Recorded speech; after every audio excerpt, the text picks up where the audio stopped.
our next podcast episode of Time Out with Derek and Joe. Thank you for taking time out of your day to spend some time with us.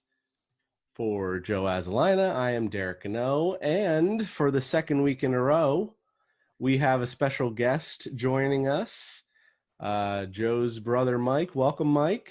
Thank you for joining us. Oh, thank you guys. I appreciate you having me on. I've enjoyed the first 7 episodes, and you guys are doing a great job. I'm just excited to join you tonight and have a good time talking sports, something we all love to do. Looks like we got a different type of episode here. Yes, we do. We're tonight on the show. We're gonna go away from NFL recap. We're gonna go away from Major League Baseball playoffs. But we are going to do some headlines, and it's going to be all around the world in sports tonight here on the Time Out Show. And I'm going to also kick it back to Mike to tell us a little bit about himself. Awesome, guys. Well, honestly, you already introduced me as Joe's brother. Really proud of him and the two of you guys. I've known Derek. I've known you for a long time, and for doing what you're doing. I think people need this right now. So first and foremost, thank you guys for taking time out of your daily schedules to do this. A little bit about me. Grew up in Easton with the two of you. I went to Notre Dame High School. We share that in common as well. All three of us played baseball. Joseph, did you have Coach Beddix at all?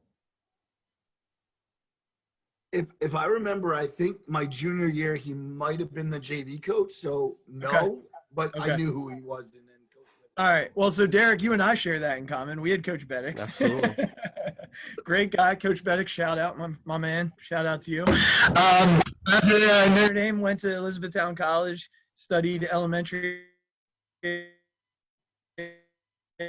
education township before moving to an assistant principal role in Lancaster City, and then an assistant principal role in Cumberland Valley School District.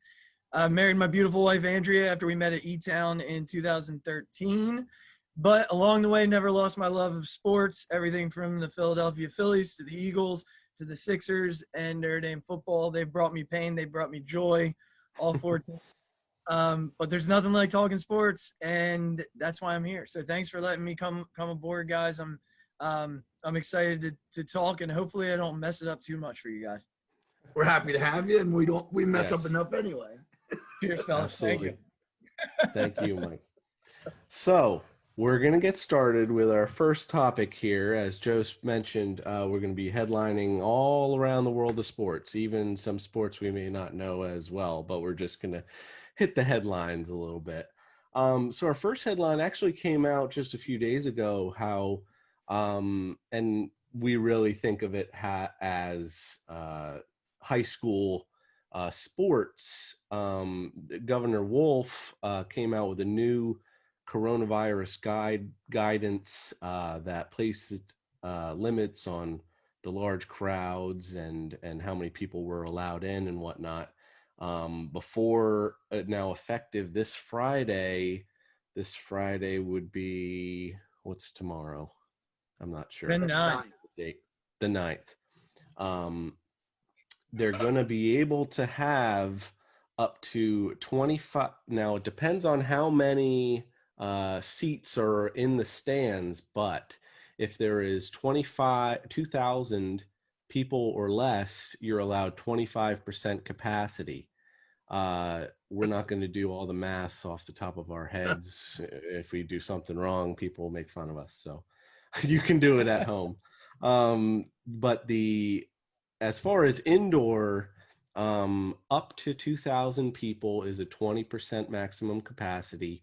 From 2,000 to 10,000 is a 15% capacity, and 10,000 or more is a 10% capacity, whereas outdoor is 2,000 and less is 25%, 2,000 to 10,000 is 20%, over 10,000 is 15%. Now, Joe, it's not many people have been allowed in the games in the area over the past few weeks as they've got started. Now, teams such as like Parkland haven't even been able to start yet. Their first game is this week. we talked about a few weeks ago how Lehigh Valley football is very important in the area. So it's a great sign that there are going to be able to be people who can support the teams. Oh, absolutely. I mean, we did talk, I think it was about 2 weeks ago, that we were running down some games that are coming up now. And the only question I have, I mean, you're looking, Derek lives really close to the stadium, but over by Moravian College in Bethlehem, Bethlehem Area School District Stadium, which they call BASD, hosts now Liberty High School plays their home games there usually. Freedom and Bethlehem Catholic also do, and now Easton is calling it home for this year. And I just, that's a lot of teams and kids in one stadium. And this sounds kind of like, I'm going to get to my point, but it basically sounds very hard to me. I know they're going to clean. I know they're going to make sure the locker rooms are probably pristine and all. But I mean, Mike, you could probably speak to this. Like, again, you're at a high school or elementary and junior high. Do you see this working, especially 12,000 fans in one place? I got to tell you, the secretary at our elementary school, her son plays high school ball, and leading into the season, she wasn't sure she was going to get to watch him in his senior year. So that was incredibly hard for her. She has gotten a chance to see. She saw his first game, and then our superintendent actually allowed for families to come in, which was just an incredible decision on his part. And so she's been able to see him, and I think it will work. I mean, I think if you take the right precautions and you do your distancing the way that we're guided to do, you can make this work and make this happen. And I think it's important to make it happen for the student athletes and for their families to have the opportunity to watch them. This is such a hard time for all of us, and the sense of normalcy that we can gain from having the opportunity to watch and enjoy sport is important, but it all comes down to the way we handle it. Are we doing the right things? Are we taking the appropriate precautions? And if we do, then we'll be fine. So that's kind of where I stand on it. I also think, Derek, Easton, which again, I'm employed there, I hear things going around. They were going to have half the band members and just senior parents. That's tough where some of these kids are starting positions are sophomores and juniors, right? And Mike, That was a great point that you had. I hope it all works. I hope everybody's safe. I hope everybody stays very healthy. And but I love high school football and I enjoy watching it on Friday nights, I'll be honest. So Derek will be up at Parkwood tomorrow night to watch the game. So I hope it all goes well up there tomorrow night. Yeah. Now several I do have the numbers on several stadiums. J. Bernie Crum out in Allentown has 15,000 seats. So 15% of that, you got a couple thousand there. BASD, the Bethlehem School District Stadium, holds 12,000. Parkland 8,000. So there's still a couple thousand seats available. So right. I'm glad people will be able to go out, and hopefully it'll stay that way. Like you said, it's good to see parents and friends even being able to see their friends playing out there. So that's right. Good to see. Well, the next topic is one not very near and dear to our hearts, and that's the National Hockey League. And to be honest, we all really don't watch the sport, but we're going to tell you that the Stanley Cup consisted of the Dallas Stars and the Tampa Bay Lightning. And listen, great job to Tampa Bay. They won it 4-2. Does anybody have anything else to say about it? Hey, I have a few tidbits here. I will admit, no, I'm not anyone who knows me knows I'm not a big NHL fan, but hey, we figured we would throw some out there. It's the biggest game of the year or championship of the year in hockey. So, the Tampa Bay Lightning won their second Stanley Cup. They won their other one in 2004.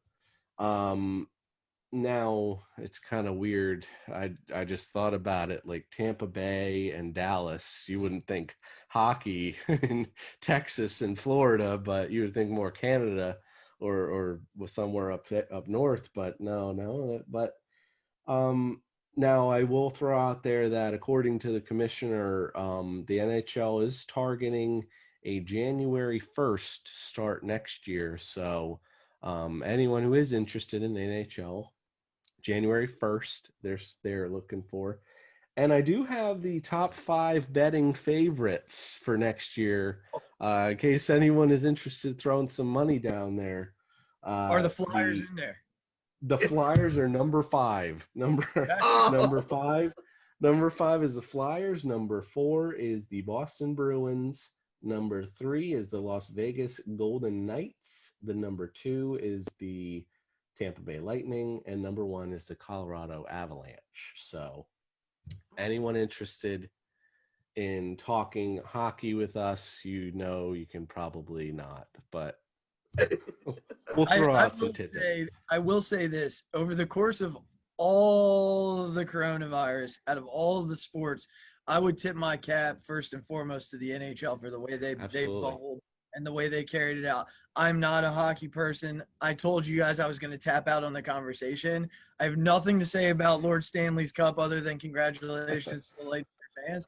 But I will say this: they did a tremendous job putting those players in a bubble. The players were very responsible and did their job, and they were able to finish their season. There was not one mention of COVID from the time they arrived back at their camps until Stanley Cup was lifted. So hats off to the NHL. I think they did the best job of any of the sports. And that's a great point. And I know hockey is hard to play, and I give credit to those guys. I've watched highlights and I've watched the game here and there throughout the years, but honestly, it doesn't excite me as much as once in a while, maybe a Flyers game on Comcast. What's the blue line? Yeah, exactly. Is there a purple line? I mean, shout out to our cousin Donald Domenu, who loves hockey and loves the Flyers. But I will say though, and maybe we'll get into this with the NFL a little later, but COVID is running rampant as I don't know if you guys heard, but they just postponed 2 more games till the Titans, I think, are playing Tuesday, if I'm correct. And Monday it's the Monday night Patriots, I believe. Was moved to. Right. So again, but Mike, another great point by you by bringing that up, because as well as the NBA, but baseball had their problems too with the coronavirus. So anyway, all right, we're going to topic number 3, and for all you local fans out there, I think this is a great move. The Philadelphia 76ers, through a somewhat probably of a wide search, came back with a veteran coach in Mr. Doc Rivers. So, Derek, I know Mike's a big Philly fan, but he follows the Sixers, and he's a big Joel Embiid fan. So I really want to know first, does Joel Embiid stay in Philly, at least in year 1 of Mr. Rivers? Now, Coach Rivers said how he went there because I think he was pondering retirement. So he went there because of the talent. I can't imagine that involves, hey, I don't want to coach Joel Embiid, send him away. Yeah. I can't imagine. My question was tongue-in-cheek a little bit. Yeah, hey, he has been in 3, this will be his 4th coaching gig now. And 5 years with Orlando, 10 years with the Celtics, 8 years with the Clippers. Still didn't think he should have been fired from the Clippers, but that's not here nor there. But so he's a coach who is there for the long haul, and he's a very good coach. The question is, do Simmons and Embiid work well together? It's the team they brought in, I thought, would have been a team to do it. Now, they didn't have as much shooting. I know Josh Richardson they brought in, who was a little, iffy and didn't play a lot of games. But Al Horford there, Tobias Harris, that was a great starting lineup. A little bigger than what's happening nowadays, especially if you look at a team like the Rockets, who their biggest player was like 6'6". So I like to think that they. Well, no, I wouldn't like to think. I'm actually a Boston Celtics fan, in case anyone was wondering. But I like to think that that he would be able to figure him out a little better to see how Simmons and Embiid could work together. Because I don't think the answer is pushing Embiid out more and more, and he seems to shoot more and more threes, which his bread and butter is underneath, as is Simmons. So it'll be interesting to see. As the Sixers fan, what do you think, Mike? So they didn't cast such a wide net for this. I think they knew what they wanted.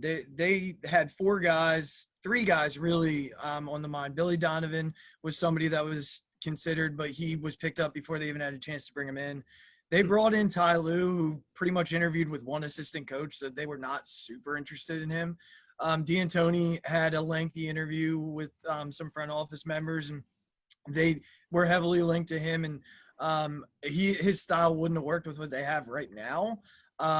He's a run and gun, shoot threes all game, and the Sixers don't have a single player who could do that. So unless he was going to drag Harden here by the hair, then it wasn't going to happen. So by his beard, better comparison. Absolutely. But ultimately, when Doc Rivers became available, it was a no doubter. I mean, this is a no brainer. It's basically Joe Girardi in the Sixers sense. It's a front office failure where a head coach was scapegoated, and Doc Rivers fell into their laps. Kapler, Brown, and you're looking at Girardi and Doc Rivers now. So the conversations about Embiid and Simmons, I think it's so overanalyzed. These two have won 65% of the games in which they've played together. Yeah. That's a solid number for two guys who are so heavily scrutinized by a fan base and by a national spectrum. They're both very talented players. Embiid thrives in a pick and roll setting, which he had with JJ Redick, and then the front office didn't bring JJ Redick back, and they didn't do anything to replace JJ Redick. So how is Embiid going to succeed without somebody to run that pick and roll with? Instead of bringing in a shooter, what do they bring in? They bring in Al Horford, who's basically Tobias Harris, 5 years older. So there was really no plan other than we're just going to be big and push people around, but they didn't push anybody around. So really now what Doc Rivers is tasked with, because he seemed to give at least me and a couple of other fans that I'm close with the impression that he's going to be involved in talent evaluation and what they do in terms of players that are coming here. It's up to him to re-guide Elton Brand, because Brand went down the wrong path with whoever he was working with in the front office. They've been heavily linked to Buddy Hield. And if they could make that happen and bring a player like him in who can spread the floor a little bit and let Simmons play with the ball in his hand and be the ball dominant player that he wants to be, I think Doc Rivers is the right guy to get through to Embiid in terms of, the attitude that we sometimes see and just the disengaged player that we sometimes see. And Embiid seems to really love him. So, here we are. We're not that far off in terms of the talent that we need. I think they're a shooter away. I think they'll draft a shooter, and I think they'll try and bring somebody in to play alongside of Embiid and Simmons. That's my hope anyway. But in terms of Doc Rivers, I couldn't be happier. I will say that I think I'll be quick. No, you're fine. The names that you threw out there, the Ty Lues, the D'Antonis, that says all people with experience, they want to win now. They know that their window is now. Especially with Antetokounmpo and the Bucks going out so early. You had people thinking, well, maybe he needs to be a second guy on a team. And then the Celtics, I mean, I think they're still a piece away or so. And I think Nick Nurse is just an amazing coach at Toronto. That's how they stayed up the top. But I really think that if they want to go for it, Doc Rivers was a great move. Just two things that I want to touch on that I did hear too, that JJ Redick has not ruled that he would not come back to Philly. Not that he's getting older, but he still gives you that shooter. I think Buddy Hield would be a great option. There's 3 college players I want to remind people about, just in case our listeners, again, don't follow college ball as much as we might. But Cassius Stanley from Duke is someone to watch out for in the draft. Pretty good player. Not a great shooter, but a good player and could fit. Trey Jones, Tyus Jones' younger brother, he's another one to probably watch out for. He's a better shooter, especially when forced to shoot. And the other one is Cassius Winston from Michigan State. He's another guy, a guard that would probably help the Sixers out. And there's guys in the NBA they go after. I always like Bradley Beal. But basically, to wrap it up so we can move on to another really good topic that I think everybody wants to talk about, is I think the Sixers will win under Rivers. They did win under Brown, but I think he takes them a step further. And if Embiid and Simmons coexist even more, we could see a very dangerous team, what they were probably made out to be. If I could just say one more thing, because you really piqued my interest with one name that you said. A lot of mocks right now. The Sixers have the 21st pick, the 34th, the 36th, and then I think it's the 52nd. And I've seen 2 or 3 mocks that actually have Cassius Stanley landing to Philly at the 34, 36 range. It makes sense. He could be the type of player that they need. They've also been tied to guys like DeMar DeRozan, but that's so far outlandish right now that I can't even wrap my head about it. I'd be fine with a Buddy Hield and a shooter in the draft. But when you said Cassius Stanley, that's a click moment because he's been tied to them in many mocks right now. So I just had to say it. Go ahead and move on, guys. Yeah, awesome. We're big Duke fans too, Derek, as you probably know. And Coach K and Elton Brand have a little, I'm sure there's been some discussions. I mean, but Cassius Stanley's a very, very exciting player to watch. So let's move on, though. We'll talk. I'm sure we'll talk Sixers before long. All right, topic number 4 tonight is going to center around how about another player that actually ended up leaving Philadelphia and now is in the NBA Finals, and that's the Miami Heat, and led by Jimmy Butler, taking on the Los Angeles Lakers. And as much as I would say I don't love LeBron James, it's pretty cool that this could be done in the year that, God forbid, we lost one of the best players ever in basketball, and Kobe Bryant. So it might just be fitting for this. And if the Dodgers win the World Series, forget about it. He also was a huge Dodger fan. So, but anyway, I'll digress. And I thought he was a big Dodgers fan. But anyway, all right, I'll digress, and I'll just ask, who do you think now that we're in Game 5 and it's a 3-1 Lakers lead right now, guys? Who do you think for the Heat, beside Butler, could be someone maybe to watch out for and really could, get the series to another game? Go ahead, Mike. You go first. No, you're good, Derek. Go for it, man. Well, the easy name is Bam Adebayo, who's been out.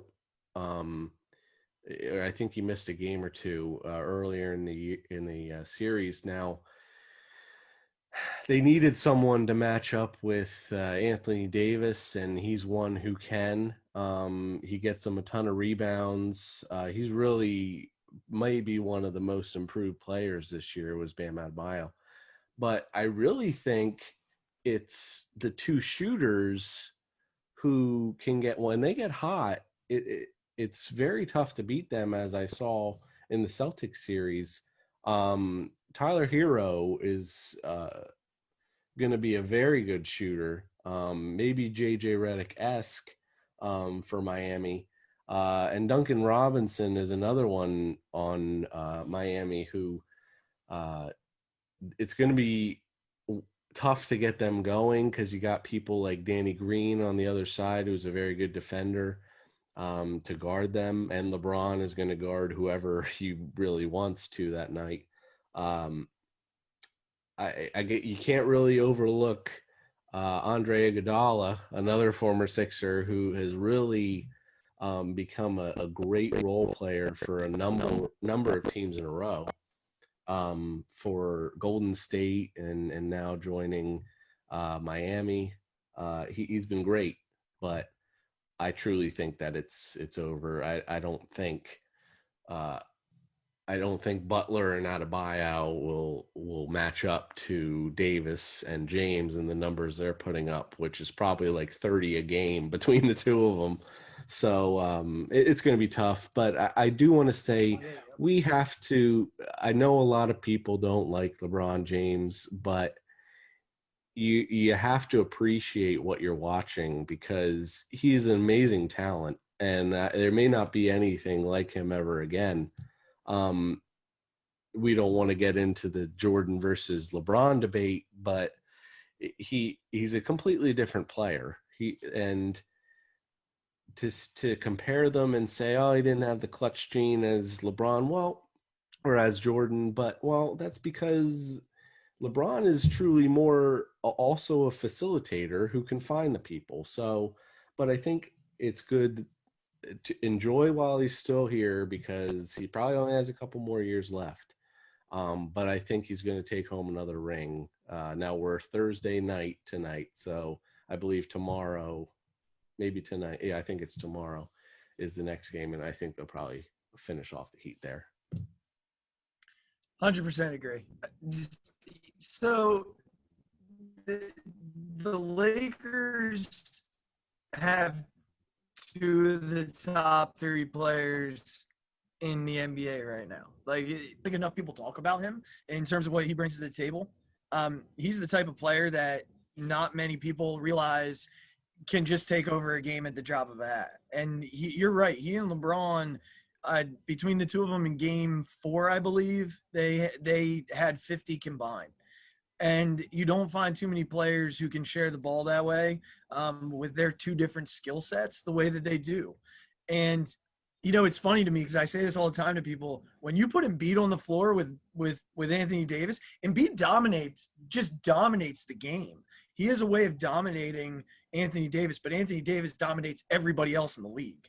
So he to me is a top 3 player in the NBA. I just think he's an incredible talent. To answer your question though, Joe, I agree with what Derek said. Tyler Hero is a dude, and if they have any chance, he's gonna have to turn it up to another level. It's their only way, their only prayer to even get this to a game 6 is if Tyler Hero plays the way he played in the Celtics series. Now I don't want to take anything away from him because he had 21 points in like 35 minutes in game 4, but Jimmy Butler can't do it himself. He's going to need offensive help, someone that's going to put up 30. Butler only had 22 in the game 4 route, or the game. I think it was only like a 6 to 8 point game, something like that. It wasn't a blowout, if I remember correctly. And I love Jimmy Butler. Like Jimmy Butler was a guy that I would have kept in a Sixers uniform if I would have had my choice. They didn't go that route. They had to choose between Ben and Jimmy, and they chose Ben. But you know, ultimately Jimmy Butler has had himself one heck of a season, and he's made the Sixers front office look pretty silly. Another way they've looked silly. But they don't have a prayer in this series, man. Not a prayer. Tyler Hero is their only prayer, and they still don't have a prayer. Yeah, he was a really highly recruit out of the University of Kentucky too. He was a really good player there. And I didn't know about Goran Dragic. He's hurt. Dragic. Oh, okay. He might not play game 5. Wow. So they're even banged up a little bit. Yeah, they're banged up too. I mean, and Bam missed. You know, Derek alluded to it. Bam missed some time, and now with Dragic probably not playing game 5, from what it sounds like. They're in trouble. Credit them though. They've beat some talented teams along the way. And just to touch on what Derek said, Joseph, you know this about me. I do not like LeBron James, not even a little bit. No. But you know what? Greatness is greatness, and you can't deny it. The guy is great, and he was great in high school. We saw, right? Like we saw how good he was back then, and he's. I just feel like we need to be lucky to be able to say that we've lived in an era where we got to see both Michael and LeBron play. That's a great way to put it. He's come a long way with that too, because he's been in many debates on social media about LeBron and Jordan. So that's great. That's maturity right there at its best. I love it. Oh, that's going to be really matured. It's dealing with kids all day, Derek. That's what that is. I'm telling you right now. No. Somebody actually, a guest or a friend of our show, and hopefully a guest coming up, my buddy Kyle, Michael, that was one of the people you bantered back and forth with about the LeBron and Michael Jordan thing. So he'll be loving to hear that too, I think. But anyway, Derek, number 5 is going to be a doozy. Yeah, so our next topic number 5, we're gonna jump to MLB. We're not doing a lot of MLB tonight, but someone near and dear to the hearts of the Azalinas for the past 5 years has stepped down. The general manager, Matt Klentak, officially resigned from Philadelphia. He did bring in several big free agents in the past few years: Bryce Harper, Zach Wheeler, Didi Gregorius, or even someone like Andrew McCutchen, or a big trade for a JT Realmuto. Now, he's obviously been looked at as someone. This was a must-win year. They wanted to make the playoffs. They didn't make it, so he's the one out. I know there's a bunch of names that they're looking at, and maybe potentially just keeping the interim Ned Rice in there. Mike, do you want to start us off with your thoughts on the Phillies GM leaving the nest? So I when the hire was first made, I had high hopes for him. I really did. I'd like the idea of a young GM, someone with a different mindset than what we had with Ruben. Ruben did a great job in Philly. I think he rode the coattails a little bit of the Ed Wade era, and then having a Hall of Famer right before you and Pat Gillick kind of rode the coattails. And when things got hard, Ruben really struggled with loyalty to the older players. And then we had Matt Klentak, and the plan was to ride it out through a rebuild. And we had a year where we had the first pick, right? Like, great, this is awesome. But unfortunately, we took Mickey Moniak, and yesterday we watched a kid pitch in Atlanta who was taken third that year and hasn't given up a run in the postseason yet. So really what it comes down to, Derek, is we didn't have a GM who could evaluate talent well and do what he needed to do to bring dudes up to the big leagues. He went and got guys. You said it best. He signed Bryce Harper. He signed Andrew McCutchen. He used the checkbook. But I say this all the time. Look at the teams who are winning. It's player development. It's scouting. It's talent evaluation. Look at the teams who are still standing in the postseason right now. The Atlanta Braves are going to play in the NLCS. The Dodgers are a game away. Who are they beating? The Padres. These three teams, player development. The Yankees, player development, scouting. Who knew who Gio Urshela was until last year? The guy was traded for basically Joseph, and there he is tearing the cover off the ball in New York, right? The Tampa Bay Rays. It speaks for itself. The Houston Astros, the Oakland A's, these teams are not high. Well, the Yankees are a high payroll team. The Dodgers are a high payroll team, but they're mostly paying their own guys. And I'm so looking forward to hopefully, and I don't know, because Fraud Middleton doesn't give me any hope, but hopefully we bring in a guy who's experienced in talent evaluation, player development. My dream is that they bring in Eric Neander from Tampa Bay. That guy has done it and done it well. He's not getting the president job out there. He's the vice president of baseball operations. So the Phillies will have to say to him, you will be our president of baseball operations. But that's the dream for me. If that were to happen, I would be thrilled. My confidence level in that happening, Derek? Nil. The Phillies. Nil. Joseph, take it away. I'm getting too upset. I told you, Derek. No, listen, we're such diehard fans. We live and die with each pitch. We keep scorebooks. We watch games. We go to games when we can. You just want to see your team win, and you want to see it like it was in 2008. And, to 2012 was a great run, but we want the run back. And Derek, you made a good point. You said Klentak should have some credit. And I will agree. Me and Michael both talked that day when he was hired. And I said, a Harvard grad, a guy that's smart, like, okay. But again, your owner is spending a lot of money, and you're still not developing, like we just said, the talent. J.P. Crawford, he's in the Seattle organization now. He was a high pick. He was a 15, 16 pick. He hasn't done much. Moniak, we don't know what he's going to be. I still think Adam Hazley's going to be better, to be honest. But Adam Hazley sits on the bench half the games. Again, you got to do good with what you have. Michael brought up Neander to go on. Yeah, he's probably the best guy. I keep hearing it on podcasts and articles. The bottom line is the Phillies never do usually what we think they're going to do. So I would say that if they want Ned Rice to finish the year, the calendar year, and go on in the season, that's all fine. But you better have a plan next year. And I really wouldn't mind a Theo Epstein just because he's done it and he's won, right? We don't want Dombrowski. I don't want a Brian Sabian. Like, I don't want those guys. I want someone. Don't give me a retread. Don't give me a retread. But a Theo Epstein, he's still kind of young. He's not going to trade away organization. He's a smart guy. Like, again, this is going to be even hot stove talk because we might need a general manager before we can sign or trade anybody, right? So I just want to see, the team I watch all the time, the team we watch all the time, and is, like they say, the soundtrack of your summer.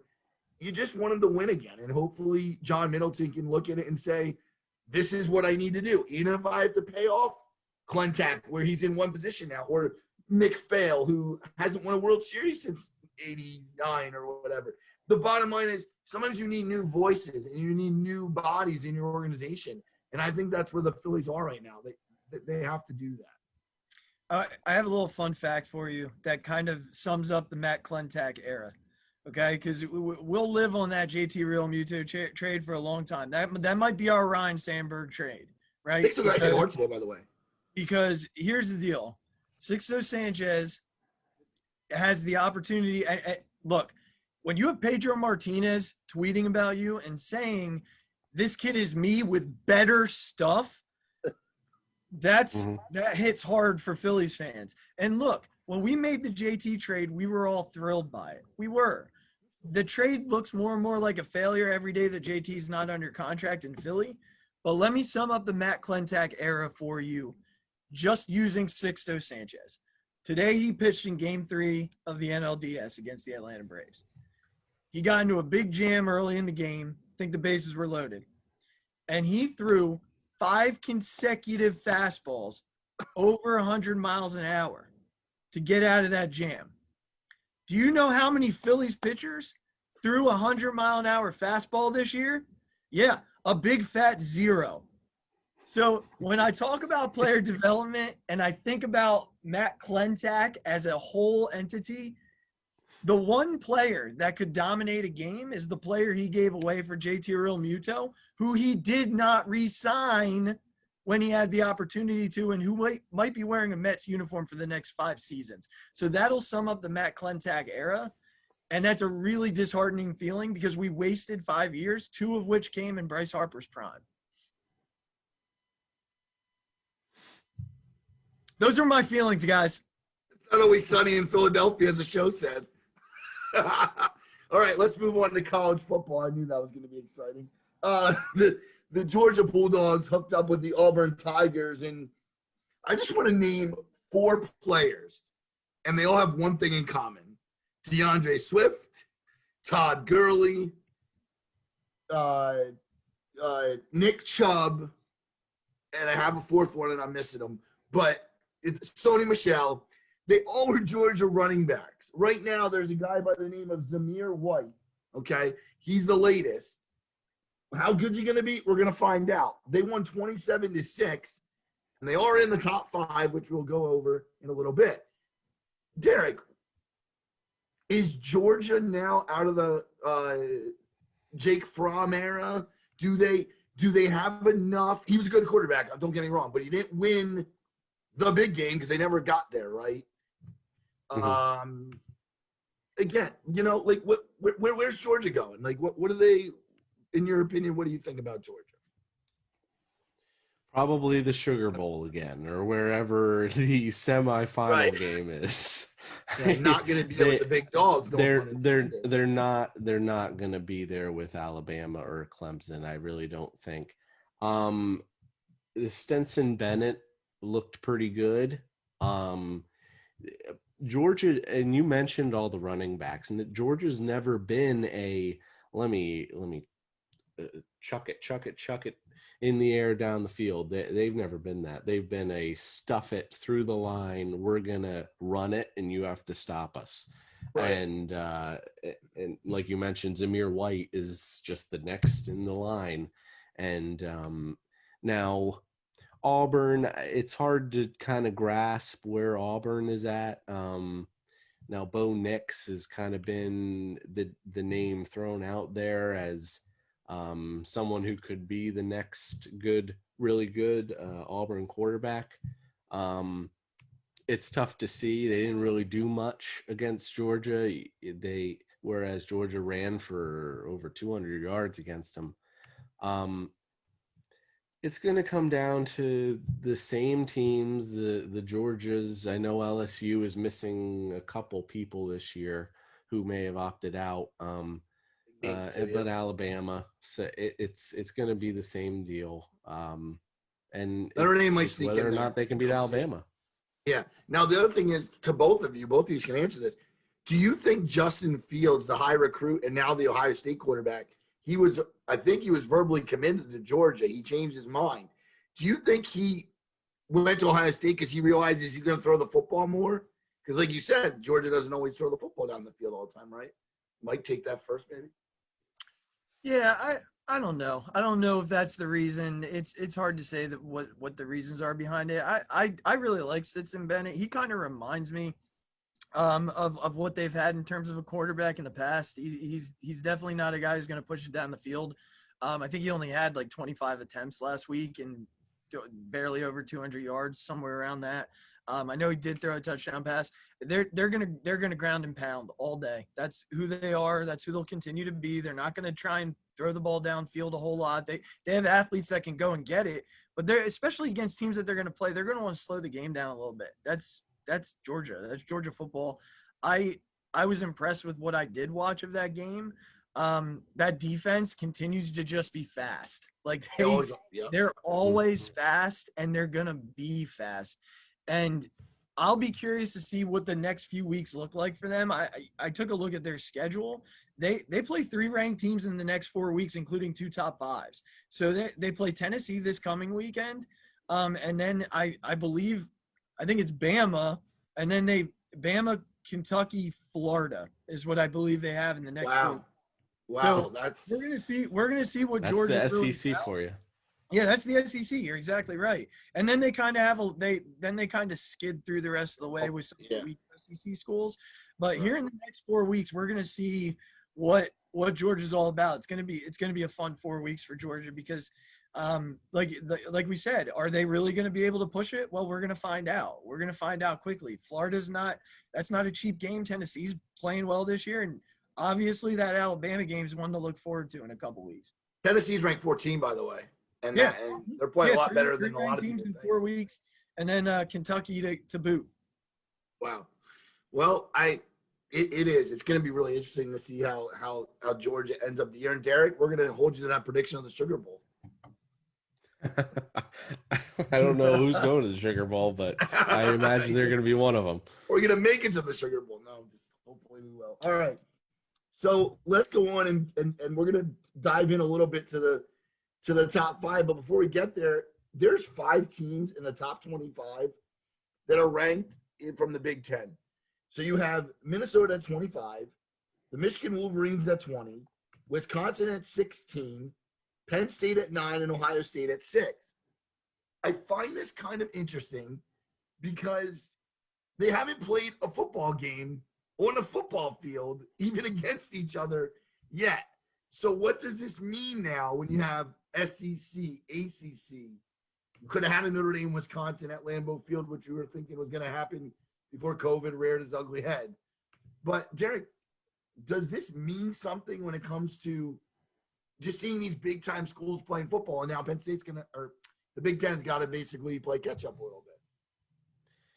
Yeah, and it'll be interesting to see how the committee looks at these teams, because obviously the Big Ten is not going to have those warm up games, as you would call them, with a lot of the out of conference games. They're just going Akron. right into the regular season. Akron or Kent State. Yeah, I know. But they're just going to go right into it. And I believe like Penn State and Ohio State is that the loser of that game is done. They're well, not done in terms of the championship. In trouble, They're going to be though. out because there's no other big games that they're going to be able to say, oh, well, they won that game though, so let's move them up there.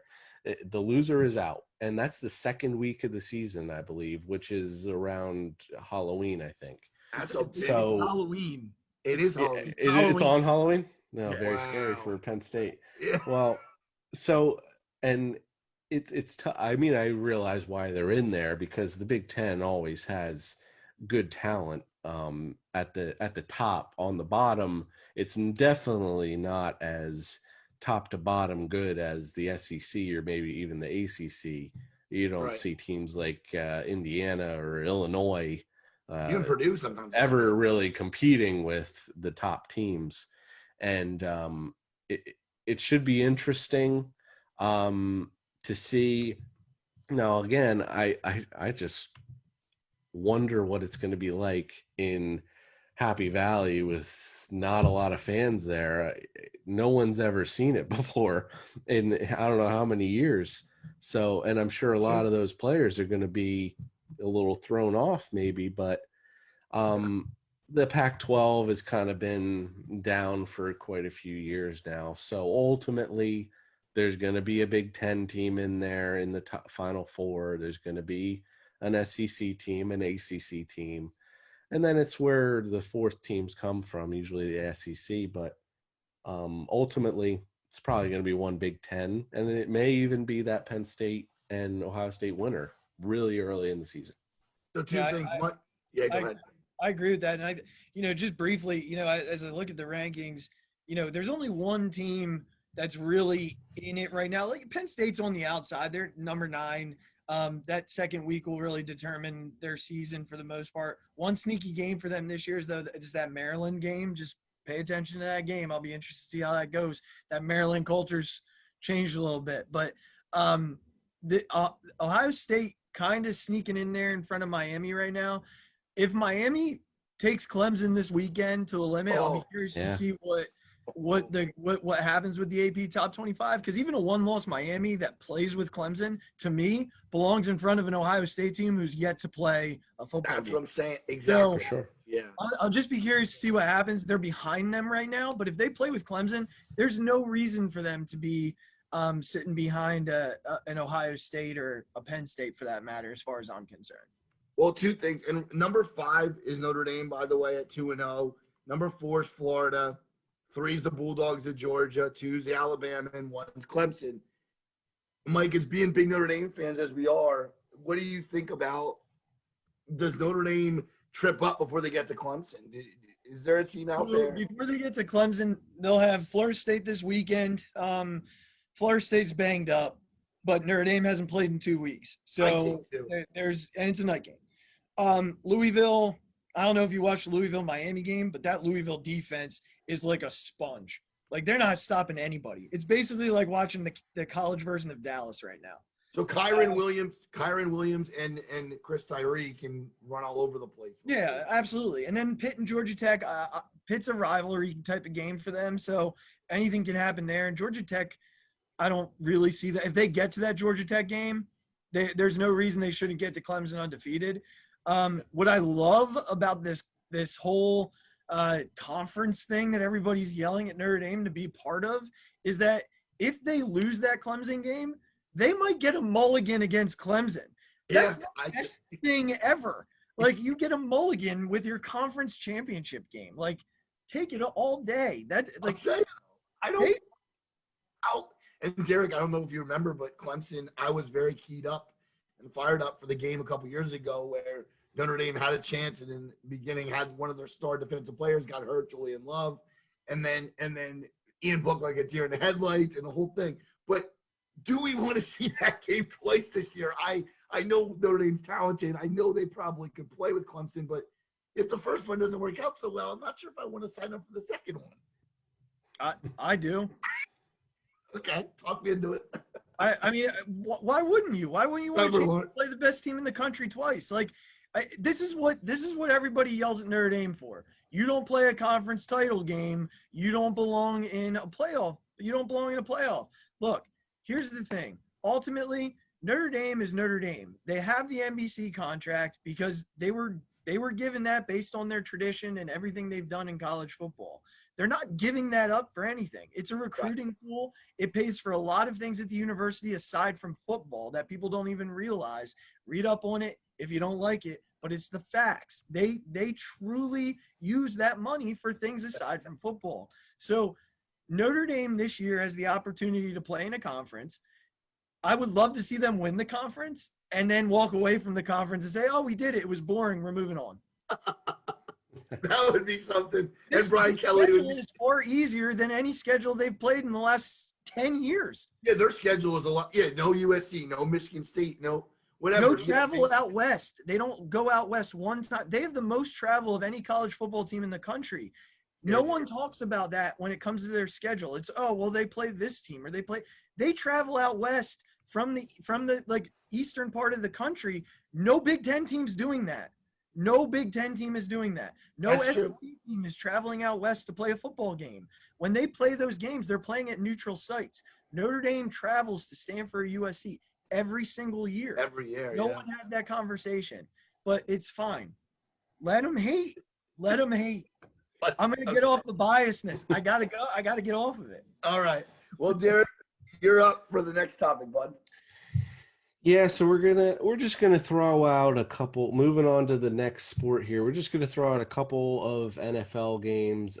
There weren't any marquee games out there last week, so we just kind of went with the primetime games and threw out a couple of them, and we're just gonna throw a couple tidbits out there and move along. Now the Philadelphia Eagles got a big win in the Sunday night at San Francisco. And that was a big win. Starting 0-3 would have been pretty bad for them. But a key 42-yard touchdown pass by Wentz with maybe around 5 minutes left in the game, and they pulled it out. It may not have been the most pretty thing out there, especially with a maybe third string quarterback for the 49ers finishing up the game, but 1-2 leading the division. The Philadelphia Eagles 1-2. Mike, I know you want to take this one. No, I listen. Here's the thing. It cracks me up that they went out west and they won a game. And sometimes you just got to get. I know there are no fans in the stadium right now, but you know these players they're listening to talk radio. They hear what's being said about them. And sometimes it just helps to get out of the city and go play somewhere and just be a team somewhere else. And they did look like this defensive line healthy right now. There's no defensive line in terms of depth as talented as what the Eagles put on the field every week. And they can take over a game at any point in time.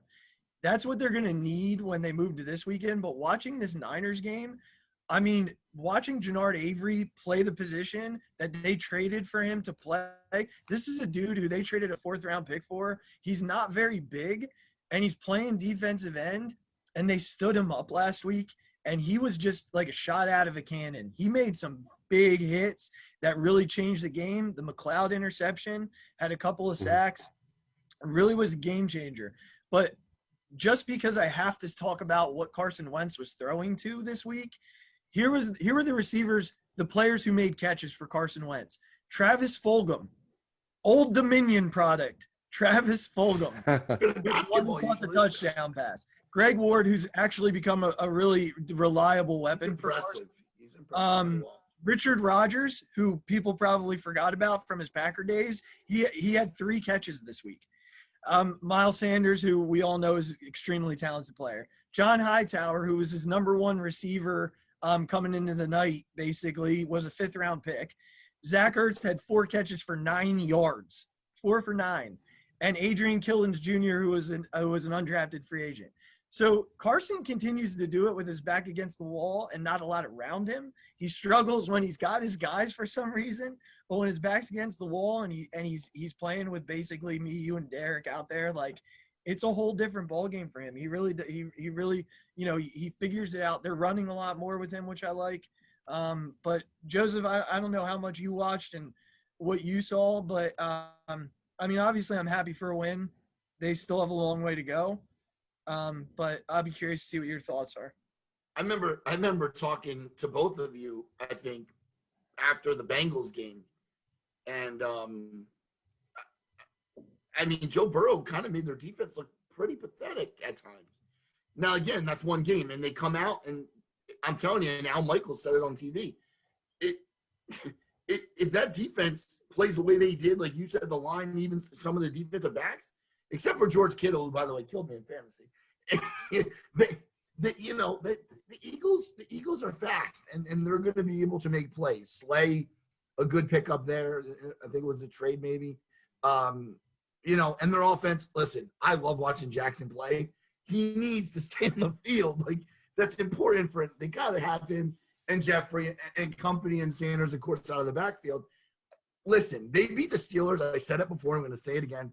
If they beat Pittsburgh on Sunday, I will be a believer, because the Ravens, I don't care. You can lose that game and go on. You can't lose 2 in a row, though, now. You got to win against Pittsburgh on Sunday. But yeah, I want to see the Eagles do well. I've always said I'm not a diehard fan, but I like to see them do well, and I like the players they have. I mean, if you're ever looking for a fantasy tight end, guys, just take a tight end that's playing against the Eagles, because their linebackers couldn't cover me. So, like, Nate Gary. Nate Gary's not even a linebacker; he's a safety. Oh, they that's moved right. into a linebacker. They did. I know that. Oh, that's funny. Hey, the Eagles aren't 0 whatever. Now they're 1-2, so and leading the division. Absolutely. Dallas can't stop anybody. The second game we have here, we can kind of move through this one quickly. It was kind of not really a game.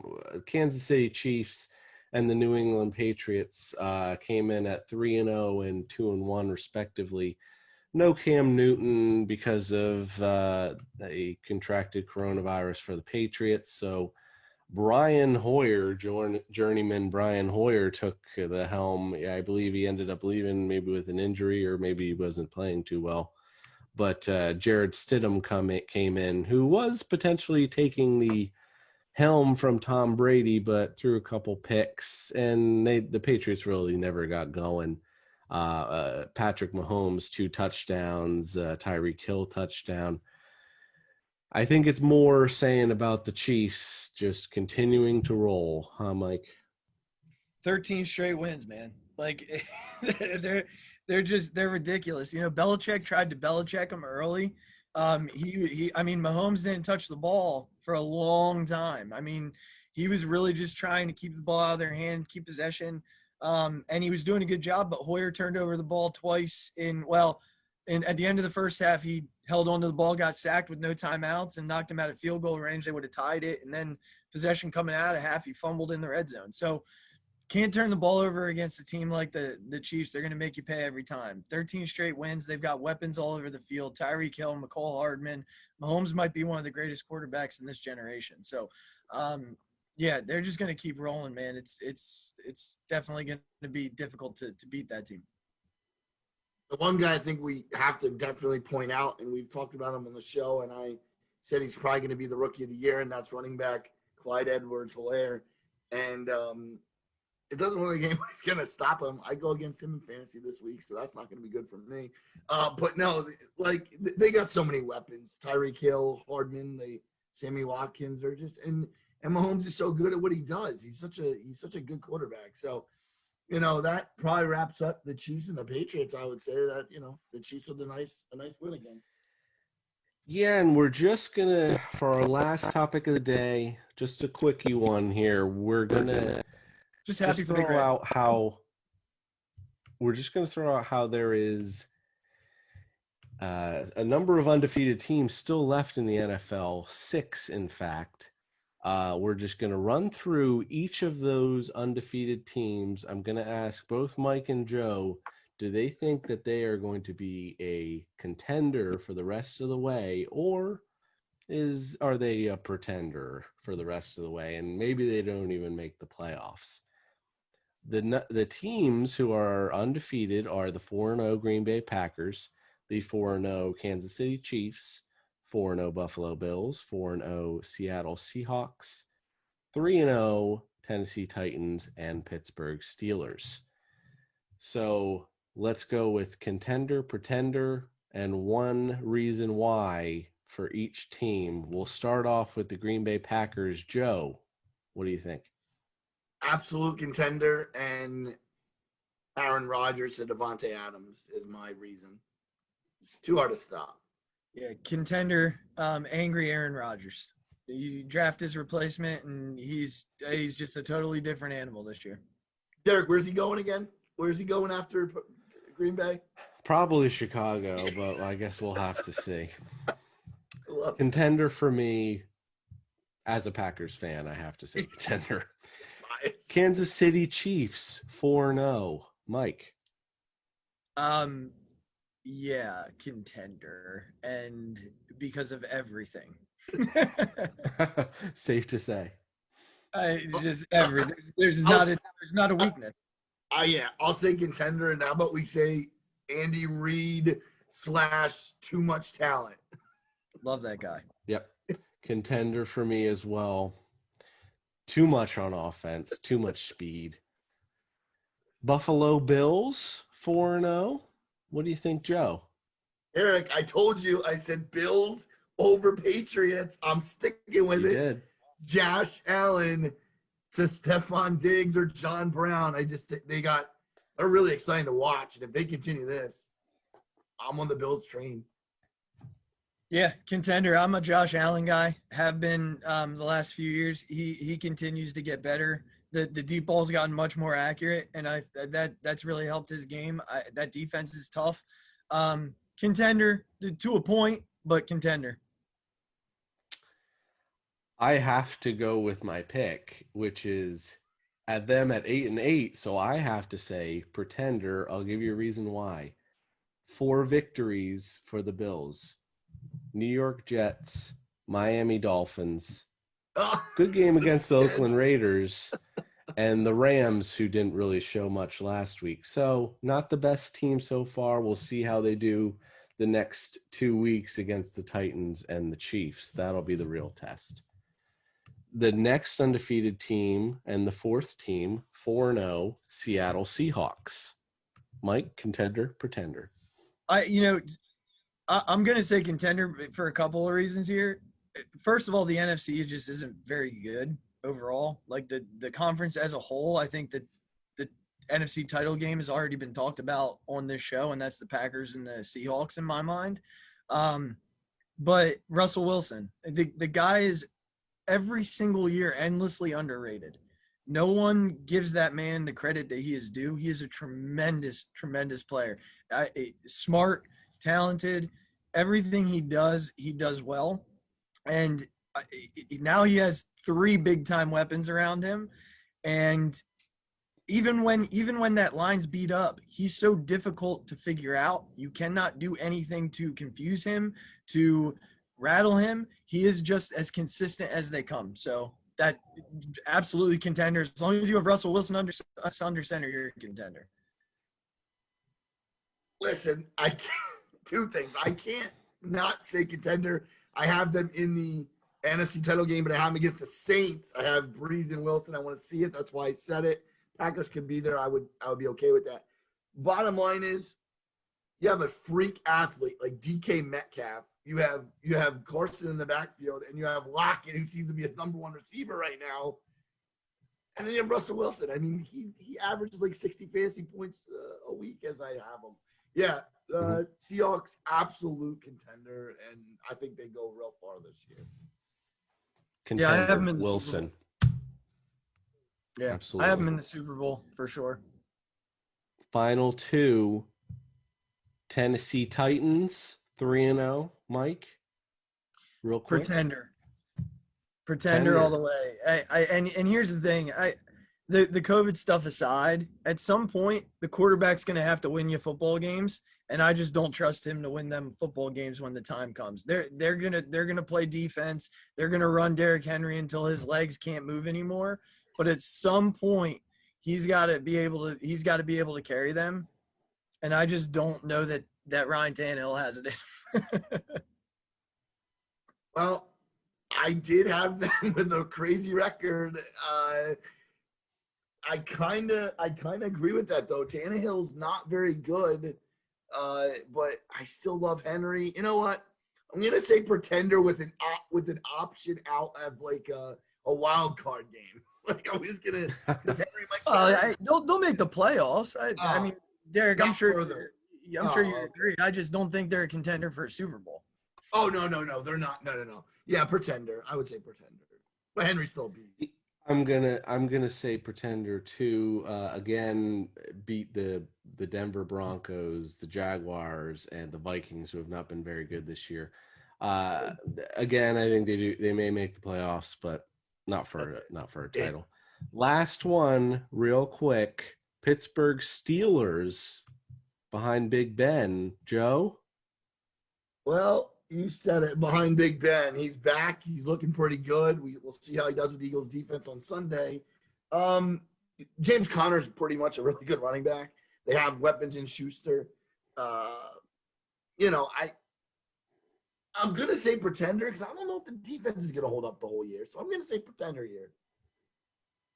So I love their defense. I think their defense is extremely – Minkah Fitzpatrick is an absolute superstar, and he changed the complexion of that defense. That line is incredibly talented. I think the offense is really good. Chase Claypool, Juju Smith-Schuster, Deontay Johnson is an awesome wide receiver. They have James Washington. Got a nice ground game. But when push comes to shove, I got him as a pretender, and I'm going to just quickly tell you why. Right now, their record – of teams they have beaten, 1-11. They have not gotten to the meat of their schedule yet. They have not played the Browns. They have not played the Ravens. I'm curious to see how that Eagles defensive line does against their offensive line, which is their weak spot. And if Ben gets hurt, their season is over.